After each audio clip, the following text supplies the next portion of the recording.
नमस्कार मित्रों, आज की इस अद्भुत पौराणिक कथा में हम जानेंगे कि आखिर मनुष्य को 100 वर्ष की आयु कैसे प्राप्त हुई। क्या सचमुच भगवान ब्रह्मा ने मनुष्य को शुरू में केवल 40 वर्ष की उम्र ही दी थी और फिर कैसे गधे, कुत्ते और उल्लू के जीवन से जुड़कर मनुष्य की आयु बढ़ा दी। कथा शुरू करने से पहले आपसे निवेदन है कि इसे आधा अधूरा ना सुने, क्योंकि यह कथा आपके जीवन के लोभ, मोह और पाप को मिटाने वाली है। और हाँ, कमेंट में जय श्री कृष्ण जरूर लिखें और ईश्वर को अपना आभार व्यक्त करें। हंस की जिज्ञासा। एक समय की बात है, मानसरोवर झील के किनारे पर्वत की चोटी पर एक हंस बैठा था। वह गहरी सोच में डूबा हुआ था।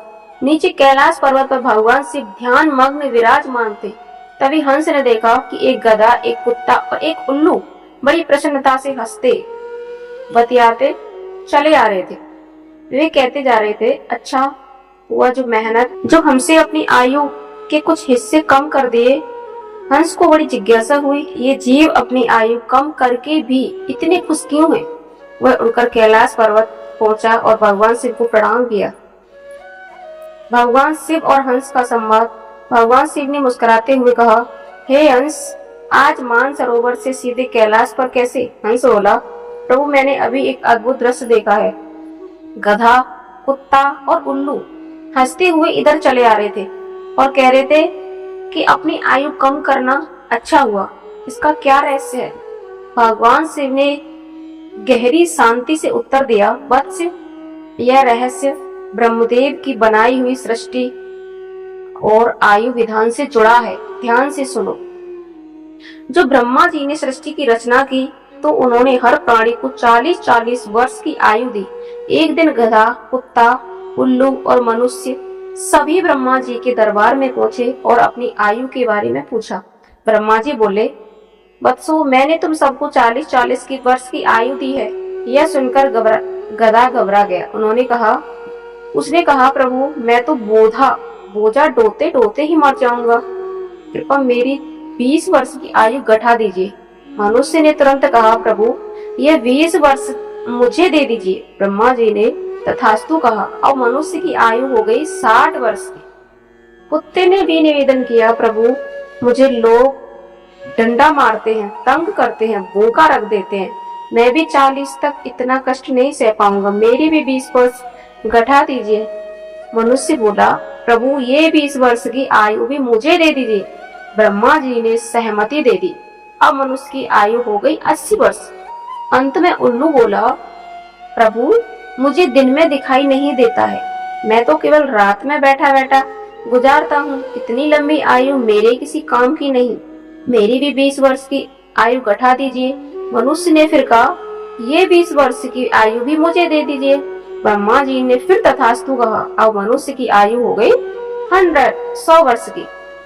इसी कारण आज मनुष्य को 100 वर्ष की आयु प्राप्त है।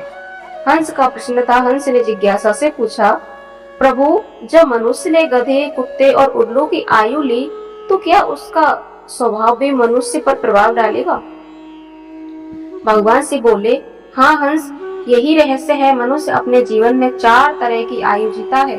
40 वर्ष मनुष्य की आयु मूल है।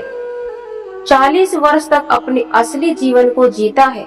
यह समय सीखने, सपने देखने और अपने भविष्य को बनाने होते हैं। जो कुछ भी इंसान बनना चाहता है, चोर, साधु, राजा, व्यापारी, वह इन्हीं वर्षों में तय हो जाता है। 40 से 60 वर्ष तक गधे की आयु। इसके बाद मनुष्य का जीवन गधे जैसा हो जाता है। अब उस पर परिवार का बोझ आ जाता है। पत्नी, बच्चे, गृहस्थी, उसे दिन रात काम करना पड़ता है, चाहे इच्छा हो या ना हो। जैसे गधा बोझा ढोता है, वैसे ही इंसान भी जिम्मेदारी ढोता है। 60 से 80 वर्ष कुत्ते की आयु। इस अवस्था में मनुष्य का शरीर कमजोर हो जाता है, परिवार बड़ा हो जाता है, बहुएं, नाते पोते सब आ जाते हैं। अब उसकी बातें कोई सुनना पसंद नहीं करता। वह गुस्सा करता है, लड़ता है, बड़बड़ाता है, जैसे कुत्ता भौंकता रहता है। 80 से 100 वर्ष उल्लू की आयु। अब आता है जीवन का अंतिम चरण। शरीर निडाल हो जाता है, आंखों की रोशनी चली जाती है, कान सुनना बंद कर देते हैं, दांत टूट जाते हैं। इंसान दरवाजे पर बैठा बैठा धुंधली आंखों से दुनिया देखता रहता है, बिल्कुल उल्लू की तरह। भगवान शिव ने कहा, हे हंस, यही कारण है मनुष्य की 4 आयु जीता है।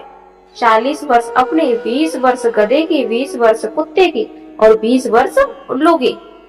आयु चाहे जितनी भी हो, लेकिन सम्मान और सुख से जी जाए, वही सच्ची आयु है। यह सुनकर हंस ने भगवान शिव को प्रणाम किया और संतोष पाकर लौट गया। मित्रों, इस कथा से हमें यही सीख मिलती है कि जीवन लंबा होने से नहीं, अच्छा और सम्मान पूर्वक जीने से सार्थक होता है। यदि हम 40 वर्ष तक सही राह चुन लें तो शेष जीवन भी सहज में सुखमय हो जाता है।